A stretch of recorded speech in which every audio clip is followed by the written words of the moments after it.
में देने की बात कही थी, आज तक नहीं दिया। आप मानते हैं कि ये गलत कहा है उन्होंने या फिर पूरी करने की बात कही है? नहीं, ऐसा नहीं है। 15 लाख से लोगों के खाते में मैं ये महसूस कर रहा हूँ, कम से कम हमारे खाते में 50 लाख आ गए।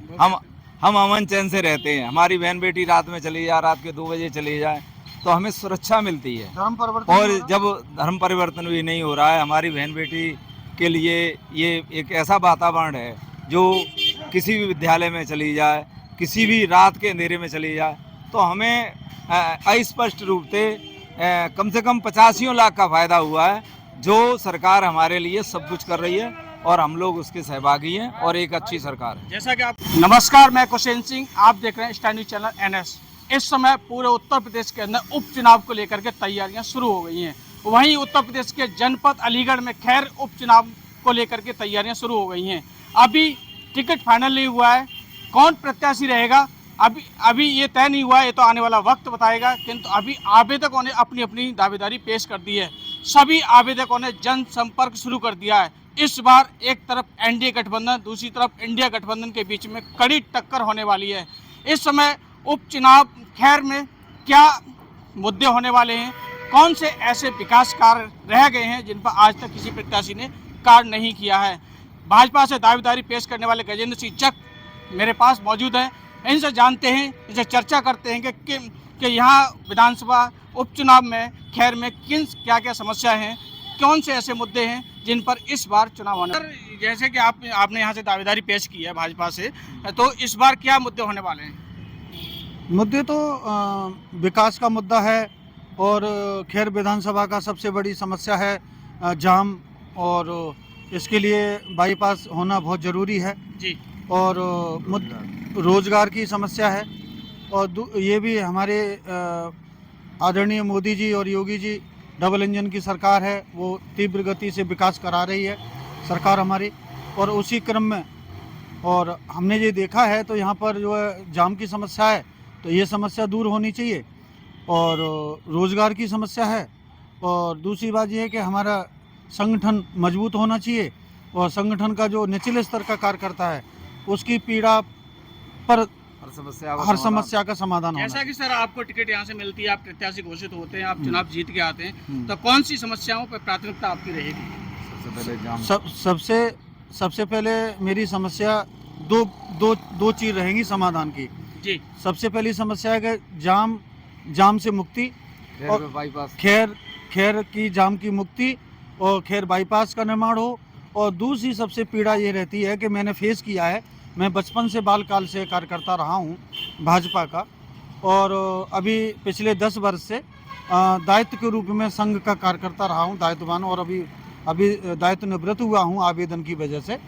तो मैंने ये बचपन से देखा है कि सबसे छोटे निचले स्तर का जो कार्यकर्ता है, जो बखूबी तन मन धन से धूप में और गर्मी में और बरसात में ठंड में काम करता है, पार्टी के लिए समर्पित रहता है, उसके लिए सबसे पहले समस्या समाधान की प्रायोरिटी सबसे पहले वो मेरी रहेगी। जैसा कि आप खैर में आज उत्तर प्रदेश के मुख्यमंत्री जी योगी जी आज आए थे, उन्होंने क्या कहा, क्या इस बारे में कुछ कहेंगे?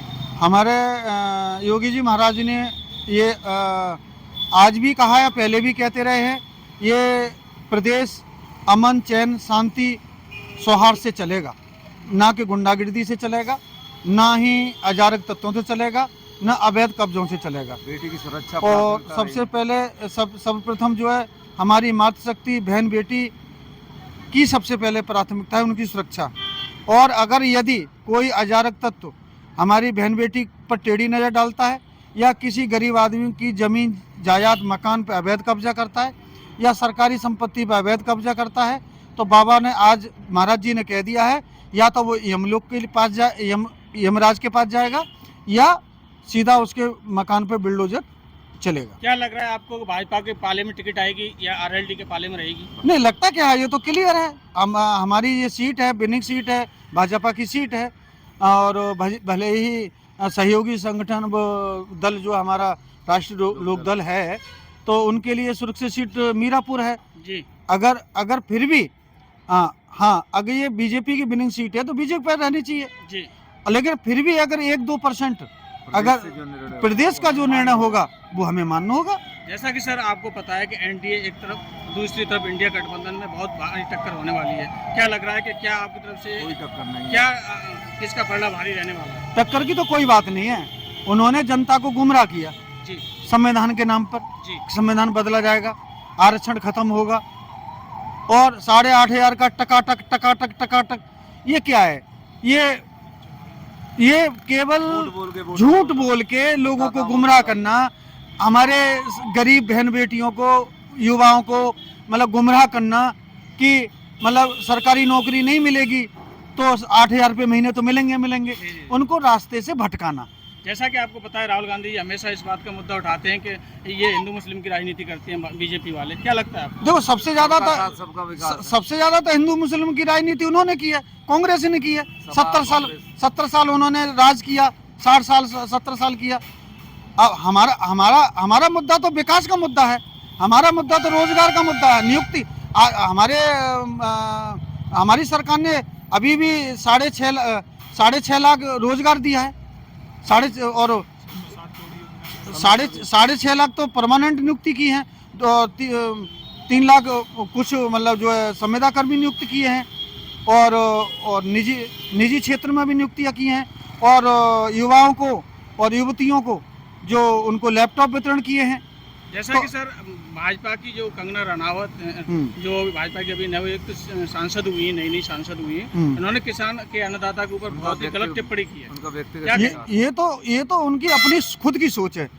हमारी पार्टी ने ये लिखित में दे दिया है कि ये हमारा निजी बयान नहीं है, हमारे सरकार का इससे कोई लेना देना नहीं है। कंगना रनावत का खुद निजी बयान है, इस पे हम इस बारे में कुछ नहीं बोलना चाहिए। विपक्ष ये आरोप लगाता है कि ये SC OBC का आरक्षण खत्म कर रहे हैं, इसका 69,000 शिक्षक भर्ती जीता जागता प्रमाण है। क्या कहेंगे? ये भी प्रोपगंडा है दूसरे लोगों का। आप बताइए, हमारी सरकार का तो मुद्दा ये है कि सबका साथ सबका विकास। अगर कांग्रेस हो या बसपा हो या सपा हो, आप वो एक साबित करके दिखा दें कि हर समाज को उन्होंने प्रतिनिधित्व दिया है। हम साबित करके दिखाएंगे, मुझे टिकट मिले या ना मिले। जी सर। मुझे टिकट मिले ना मिले, अगर मुझसे कोई डिबेट करे, मुझसे कोई मौका दे, मैं वो मुझसे सवाल करे, मैं उनसे सवाल करूंगा।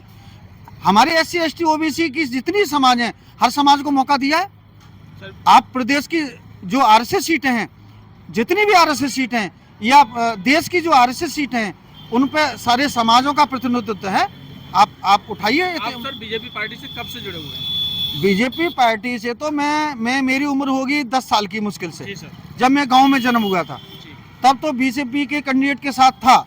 जब पुष्पा चौहान हुआ करती थी, हमारे यहाँ की विधायक पुष्पा चौहान, उस समय में 8-10 साल की उम्र थी, तब से काम कर रहा हूँ। और फिर बूथ अध्यक्ष के रूप में सन 2012 से काम कर रहा हूँ। फिर जिला कार्यकारिणी सदस्य हुआ हाथरस का जिला कमेटी में। फिर 2018 से नगर संपर्क प्रमुख का दायित्व है RSS का। तो मेरा मातृ संगठन है। बीजेपी और RSS तो मेरे ब्लड में और मेरे रग रग में घुसा हुआ है। सर इतने समय से आप बीजेपी से जुड़े हुए हैं, कौन सी ऐसी नीतियां हैं जो प्रभावित करती हैं आपको बीजेपी की? देखिए, सबसे ज़्यादा नीतियां ये हैं कि आज से मैं एक सरकारी विभाग में जुड़ा हुआ हूँ। सरकारी विभाग में जुड़ा हुआ हूँ और LIC में। तो रात के अंधेरे के बाद हमारी हिम्मत नहीं होती थी रोड पर चलने की। ऐसा लगता था कभी काम के दरमियान या रिश्तेदारी से लौट रहे हैं या अपनी बिजनेस से लौट रहे हैं, तो हमारे हाथ पैर कांपते थे जो अखबार में TV के माध्यम से जो न्यूज़ सुनते थे। आज हम रात के 11 बजे हों 12 बजे हों, हम बेधड़क, चाहे नहर पड़े चाहे सुनसान जगह पड़े, हम उधर से बेधड़क निकलते हैं। ये हमारे महाराज जी की मेहरबानी है। जी। आप सर, क्या नाम है आपका? वीरेंद्र सिंह। क्या कहना चाहेंगे सर भाजपा की नीतियों के बारे में? भाजपा की नीति सबको साथ सबका विकास लेके चलने वाली पार्टी है, और सभी वर्गों की सुरक्षा और बहन बेटी की सुरक्षा। आपको पता है सर, उपचुनाव जो विधानसभा का उपचुनाव है, ये 2027 की रणनीति को तय करेगा। 2027 में किसकी सरकार आने वाली है, 2027 के रूप में ये उपचुनाव देखा जाएगा। इस बार क्या नीतियां हैं, क्या कोई नए मुद्दे आने वाले हैं? यहाँ के चुनाव का कोई नया एजेंडा है? सरकार उत्तर प्रदेश में 10 विधानसभा सीटों पे चुनाव हो रहा है जी, और हमारी पार्टी 10 विधानसभा जीतने जा रही है। ये पक्का मैं जो आत्मबल के हिसाब से कह रहा हूँ। आपसे बिल्कुल अंतिम क्वेश्चन रहेगा कि इस बार जो डाउनफॉल रहा लोकसभा में उत्तर प्रदेश में आपकी पार्टी का, बीजेपी पार्टी का, क्या कहेंगे इसको, किसका श्रेय दें? कांग्रेस और सपा ने झूठ बोल के मतदाताओं को गुमराह किया और यही गुमराह की वजह से कुछ पार्टी को नुकसान हुआ। आपको नहीं लग रहा है वो दोबारा गुमराह कर सकते हैं? अब हम लोग गुमराह होने वाले नहीं है। मतदाता एक ही बार गुमराह होता है। जैसे हमारे राहुल गांधी ने 8,500 रुपये खटाखट बोला था, अब वो खटाखट दोबारा बोलेंगे तो जनता यही कहेगी ये झूठ बोल रहे हैं, यानी उनको विश्वास नहीं रहेगा। विश्वास तो एक पुरानी कहावत है कि काठ की हड्डियाँ एक बार चढ़ती है दोबारा नहीं चढ़ती है, तो इनकी काठ की हड्डियाँ एक बार चढ़ चुकी है, अब दोबारा चढ़ने वाली नहीं है, वो जल चुकी है। बीजेपी से दावेदारी पेश करने वाले गजेंद्र सिंह चक जी ने बताया कि भाजपा की जो नीतियां हैं हम उनसे पूरी तरह से प्रभावित हैं। काफ़ी 10 वर्ष की उम्र से हम बीजेपी से जुड़े हुए हैं। उनकी सारी नीतियां, सबसे अच्छी नीति उन्हें ये लगती है कब सबका बीजेपी, सबका साथ, सबका विकास और सबके विश्वास की रणनीति पर काम करने वाली पार्टी है। उन्होंने बताया कि हम इस भाजपा सरकार में बहन बेटियां बिल्कुल पूर्णतः सुरक्षित हैं। कभी रात के 12 बजे आराम से वो निकल सकती हैं, उन्हें किसी प्रकार का कोई खतरा नहीं है।